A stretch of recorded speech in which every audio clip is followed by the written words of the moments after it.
semuanya, perkenalkan nama aku Anastasia Nisa dengan NIM 220803 dari kelas RA3 Manajemen semester 6. Video ini dibuat guna untuk memenuhi syarat tugas manajemen kinerja yang diampu oleh dosen kita yaitu Pak Muhammad Teguh Setiadi, SE, MM, CTMP, CMC, CPGM, CPLM, CIB. Baik, langsung saja kita ke pembahasan pertama. Di sini saya akan memulai dari materi penting dan manfaat manajemen. Dimulai dari pengertian manajemen dan manajemen kinerja. Manajemen adalah proses pengelolaan pekerjaan untuk mencapai tujuan dengan melibatkan orang lain. Kemudian, manajemen kinerja adalah proses untuk memastikan karyawan mencapai standar kerja melalui penilaian dan pengembangan. Selanjutnya, di sini ada tujuan manajemen kinerja menurut No. 1999. Ia mengungkapkan ada beberapa, yang pertama itu ada strategik, di mana ini adalah menyelaraskan tujuan individu dengan organisasi. Kedua, administratif, di mana ini adalah untuk pengambilan keputusan seperti promosi dan juga gaji. Kemudian ada pengembangan. Ini adalah meningkatkan kemampuan dan motivasi karyawan. Selanjutnya ada tantangan manajemen kinerja. Yang pertama, manajer menganggapnya beban tambahan. Yang kedua, karyawan belum paham manfaatnya. Nah, solusinya bagaimana? Solusinya menumbuhkan pemahaman bahwa manajemen kinerja adalah kebutuhan, bukan beban. Selanjutnya, di sini ada manfaat manajemen kinerja. Yang pertama, bagi organisasi, itu meningkatkan produktivitas dan pencapaian tujuan. Yang kedua, bagi manajer, ini sebagai alat evaluasi dan pengambilan keputusan. Yang ketiga, bagi individu, memberi arah dan pengembangan diri. Baik, di sini selanjutnya ada isu strategis. Yang pertama ada tujuan harus jelas dan terukur. Yang kedua, kinerja dinilai dengan indikator yang tepat. Yang ketiga, umpan balik dan pelatihan sangat penting. Yang keempat, karyawan perlu dilibatkan dalam pengambilan keputusan. Dan yang terakhir adalah fleksibilitas dan keseimbangan kerja hidup perlu dijaga. Jadi, untuk kesimpulan pada materi ini adalah proses komunikasi berkelanjutan antara atasan dan karyawan untuk meningkatkan kerja secara konsisten. Baik, mungkin itu saja materi yang pertama. Sekarang kita lanjut untuk pemaparan materi yang kedua. Untuk materi yang kedua, di sini saya akan membahas kepemimpinan kinerja. Dimulai dari pengertian kepemimpinan kinerja. Ini adalah kemampuan pemimpin membimbing tim untuk mencapai tujuan organisasi. Kemudian ada gaya kepemimpinan. Transformasional dinilai paling efektif karena bisa memotivasi dan menginspirasi tim. Kemudian, di sini ada pendekatan sistem, di mana organisasi dipandang sebagai satu kesatuan, semua bagian saling berinteraksi.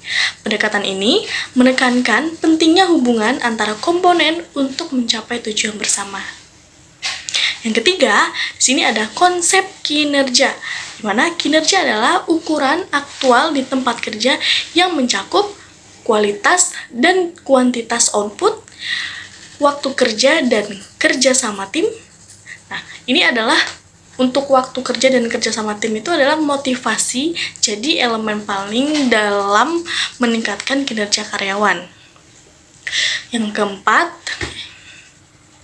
selanjutnya, di sini ada dimensi kinerja organisasi, di mana kinerja pegawai bisa diukur dari keahlian, pengetahuan, sikap. Selanjutnya ada motivasi dan sifat pribadi. Penilaian ini berguna untuk pengembangan, pemberian imbalan, hingga keputusan pemberhentian. Yang kelima, ini ada faktor penentu keberhasilan kinerja. Menurut metode mitra pengacara kinerja, dipengaruhi oleh harapan kompensasi, kemampuan dan pengalaman tugas, kebutuhan pribadi, dan juga kompensasi internal dan juga eksternal. Kemudian di sini ada lingkungan dan kepribadian. Faktor lain yang mempengaruhi kinerja yaitu ada usia, gender atau kelamin ya, perempuan atau laki-laki, tingkat pendidikan, pengalaman, kepribadian, dan juga sikap. Lingkungan kerja yang baik bisa tingkatkan produktivitas. Jadi, kesimpulan dari materi kedua ini adalah kepemimpinan dan pendekatan sistem sangat berpengaruh dalam manajemen kinerja. Pemimpin yang efektif ditambah sistem yang terintegrasi sama dengan atau menghasilkan karyawan yang lebih produktif, inovatif, dan juga terlibat. Itu adalah materi yang kedua. Sekarang kita lanjut materi yang ketiga. Bagaimana? Apakah masih semangat? Lanjut kita ke materi yang ketiga. Untuk materi yang ketiga, kita akan membahas manajemen kinerja. Kita mulai dari latar belakang terlebih dahulu. Di dalam era persaingan global, manajemen yang efektif sangat penting untuk mencapai keunggulan kompetitif. Nah, pendekatan sistem dan strategi terintegrasi membantu organisasi mengelola sumber daya secara optimal dan menciptakan nilai tambah. Masuk materi yang kedua, pendekatan sistem. Organisasi dipandang sebagai satu kesatuan dengan elemen yang saling berinteraksi. Organisasi juga merupakan sistem terbuka yang menerima input dan juga lingkungan dan menghasilkan output bagi masyarakat. Umpan balik dari pelanggan sangat penting untuk perbaikan kelanjutan. Ketiga, di sini ada strategis manajemen kinerja. Strategi ini menghubungkan manajemen dengan karyawan melalui yang pertama, perencanaan strategis, yang kedua, ada pengembangan tim, yang ketiga, kompensasi, yang keempat, teknologi tenaga kerja melibatkan karyawan dalam pengambilan keputusan meningkatkan loyalitas dan kualitas SDM atau sumber daya manusia. Selanjutnya yang keempat, ada pentingnya sistem manajemen kinerja. Nah, perhatikan ya, setiap bagian dalam perusahaan saling berpengaruh. Jika satu bagian gagal, kinerja keseluruhannya itu juga sangat terganggu. Jadi, kebayangkan betapa pentingnya. Manajemen kinerja memastikan semua bagian bekerja selaras menuju tujuan organisasi. Selanjutnya, di sini ada proses manajemen kinerja. Ini menurut Bakal 1999, di mana manajemen kinerja adalah proses terus-menerus antara manajer dan individu yang mencakup yang pertama, perencanaan kinerja, di mana menyusun target yang jelas. Yang kedua, ada pelaksanaan kinerja. Ini adalah menjalankan tugas sesuai dengan tujuan. Yang ketiga, di sini ada penilaian kinerja, di mana ini adalah mengevaluasi hasil kerja. Selanjutnya ada pemberian reward. Jadi, ini adalah bentuk menghargai pencapaian. Jadi, kesimpulannya adalah pendekatan sistem dan keterlibatan karyawan adalah kunci keberhasilan. Ingat ya teman-teman ya, pendekatan sistem dan keterlibatan adalah kunci keberhasilan manajemen kinerja. Proses ini tidak hanya tentang evaluasi dan juga kolaborasi dan perbaikan berkelanjutan. Oke, kita lanjut ke materi yang keempat. Di sini saya akan membahas mengenai model strategic planning. Kita mulai dari pengertian perencanaan strategis. Perencanaan strategis adalah fondasi utama untuk menetapkan arah, tujuan, dan juga indikator keberhasilan organisasi. Nah, tujuannya untuk menyelaraskan seluruh bagian organisasi agar bergerak ke arah yang sama. Kemudian, di sini ada model-model perencanaan strategis dan manajemen kinerja. Yang pertama itu dimulai dari balance scorecard. Nah, ini dia itu mempunyai 4 fokus perspektif. Yang pertama ada finansial, yang kedua pelanggan, ketiga ada proses bisnis internal, Yang keempat ada pembelajaran dan pertumbuhan. Selanjutnya di sini ada manajemen by objective. Nah, karyawan dan organisasi menetapkan tujuan bersama. Nah, langkah-langkahnya yang pertama ada menentukan tujuan organisasi. Yang kedua, menerjemahkan ke tingkat individu. Yang ketiga, monitoring dan evaluasi kinerja. Kemudian, ada strategic alignment model. Strategik organisasi harus selaras secara vertikal, baik atas maupun bawah, dan juga horizontal antar departemen. Kemudian ada theory of change. Nah, ini fokusnya pada logika sebab akibat dari suatu intervensi. Nah, langkahnya itu yang pertama menetapkan tujuan akhir, yang kedua mengidentifikasi output, outcome, dan impact. Nah, yang ketiga menentukan indikator untuk tiap tahap. Lalu, kesimpulan dari materi ini adalah perencanaan strategis, yaitu proses sistematis untuk mencapai visi organisasi. Model-model seperti BSC, MBO, dan TOC membantu organisasi dalam menyusun strategi berdasarkan kondisi internal dan juga eksternal. Halo, selamat datang di materi kelima. Di materi kelima ini, saya akan menjelaskan mengenai desain pengukuran kinerja. Seperti biasa, dimulai dari pengertian. Untuk desain pengukuran kinerja itu artinya adalah proses menilai efektivitas individu, tim, atau organisasi dalam mencapai tujuan strategis. Indikator yang digunakan disebut KPI atau Key Performance Indicator dan harus memenuhi prinsip SMART atau specific, measurable, achievable, relevant, dan time bound. Nah, selanjutnya di sini ada teknik tindak lanjut.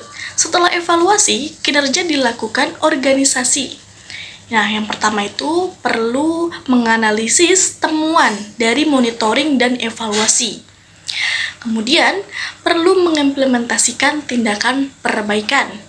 Yang ketiga, perlu menyesuaikan strategi berdasarkan feedback dan perubahan situasi. Kemudian, di sini ada pentingnya tindak lanjut. Nah, langkah ini berguna untuk meningkatkan efektivitas program, mengoptimalkan sumber daya, meningkatkan akuntabilitas dan kepatuhan, menjadi pelajaran untuk proyek berikutnya. Kemudian, di sini ada pendekatan sasaran dan mode evaluasi kerja. Nah, yang pertama itu ada pendekatan sasaran. Kolaborasi antara manajer dan karyawan dapat menentukan tujuan atau manajemen by objective atau MBO. Nah, kemudian ada metode evaluasi. Umpan balik 360 derajat. Kemudian ada evaluasi berbasis kompetensi. Yang ketiga ada evaluasi psikologis. Nah, selanjutnya di sini ada rencana perbaikan kinerja. Langkah-langkah yang bisa dilakukan. Yang pertama itu dari komunikasi yang efektif. Kemudian ada penempatan tujuan yang jelas. Terus juga ada pelatihan dan pengembangan. Dan yang terakhir ada pemberian umpan balik penghargaan dan juga dukungan. Oh, satu lagi, ada evaluasi berkala dan kesempatan karir. Kemudian, di sini ada definisi kinerja. Kinerja adalah hasil kerja yang dicapai seseorang selama periode tertentu dibandingkan dengan target yang disepakati. Dan di sini ada dimensi kinerja. Nah, ada yang pertama ada output. Output itu hasil kerja yang dihasilkan. Selanjutnya ada proses, cara atau prosedur yang ditempuh. Kemudian ada kontekstual, di mana ini adalah kemampuan individu dalam melaksanakan tugas. Itu yang disebut dengan kontekstual. Nah, selanjutnya saya akan memberikan kesimpulan dari materi yang kelima ini. Nah, jadi kesimpulannya itu desain pengukuran kinerja harus relevan, andal, dan mudah diterapkan. Tantangan utamanya itu sulitnya menentukan indikator yang tepat, keterbatasan data, dan potensi bias. Nah, solusinya bagaimana? Jadi solusinya itu sistem yang objektif, fleksibel, dan fokus pada perbaikan terus-menerus.